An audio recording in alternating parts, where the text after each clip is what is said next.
Today we're going to learn how to backstitch, which is our second hand stitching technique.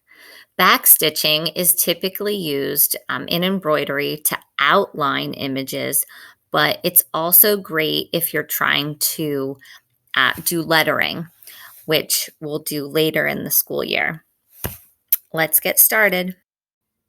Let's get out our supplies. You're going to need your hand sewing needle, your thread, a pair of scissors, your felt square that has the button sewn in the middle, a ruler, a pen or marker, and a sheet of printer paper or notebook paper.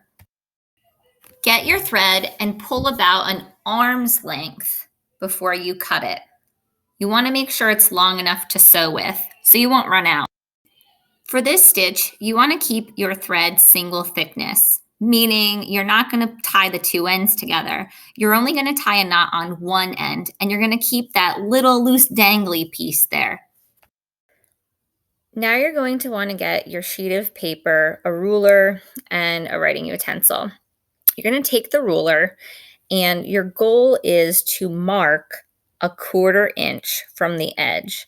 So you're going to take your ruler and line up the 1/4 inch, and you're going to draw a couple of dots because we're going to play a little connect the dot game here. So every so many inches, just mark a 1/4 inch from the edge of your paper. Once you have about 5, that's a pretty decent amount.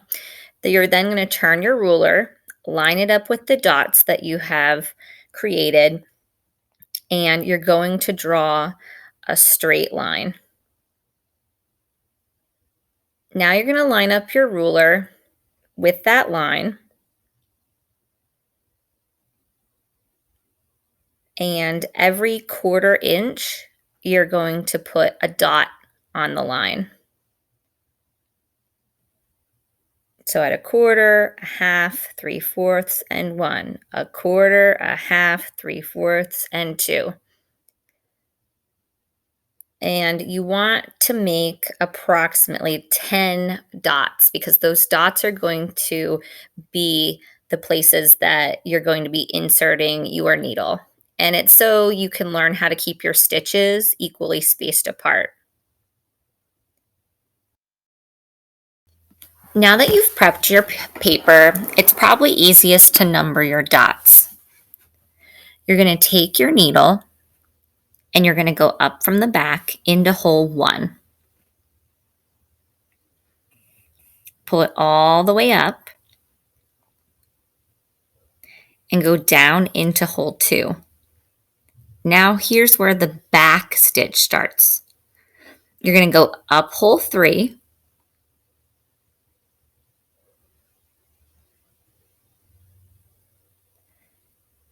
and then reverse it and go down hole 2.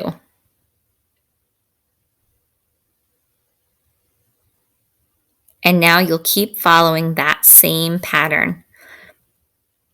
You'll go up hole 4,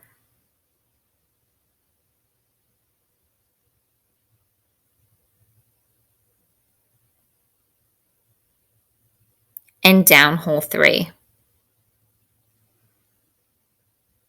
So you're always going forward 1 and backwards 1, forwards 1, backwards 1.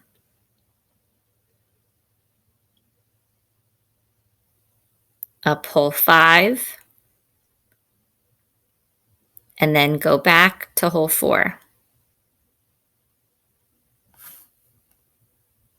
Keep doing the same pattern until you get to the end of your dots or the end of your fabric.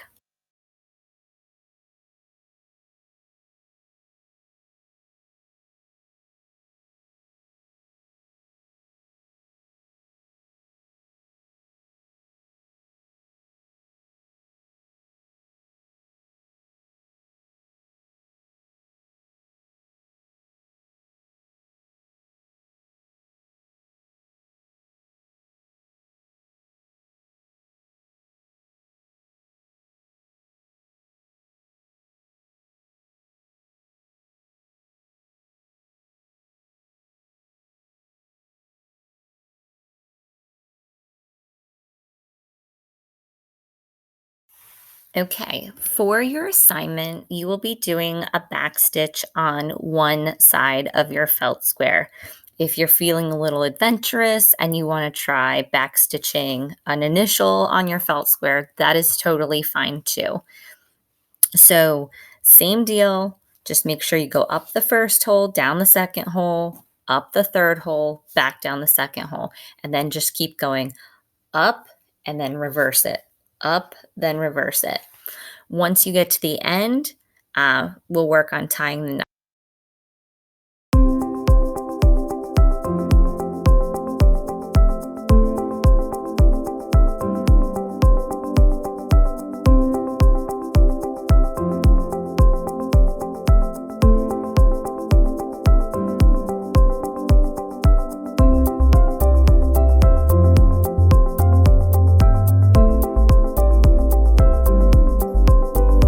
Okay, so once all of your back stitches are done, you're going to flip it over to the back side. You want to make sure that your needle is, and thread are on the back side as well. You're going to take your needle and pick into your fabric close to where your last stitches were. So hopefully you can see my point of my needle coming up right here. You take the thread that is coming out of the eye of the needle and you wrap it around the point about 3 times. So here it is, it's in my fabric, it's not going anywhere.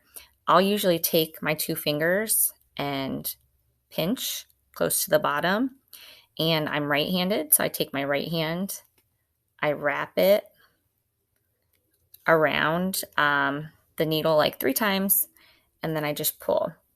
And what happens is there's a loop of thread, and let's see if I can do this here. And as I'm pulling, it will create a knot. So there it goes. And you take scissors, cut it off, and you're good to go.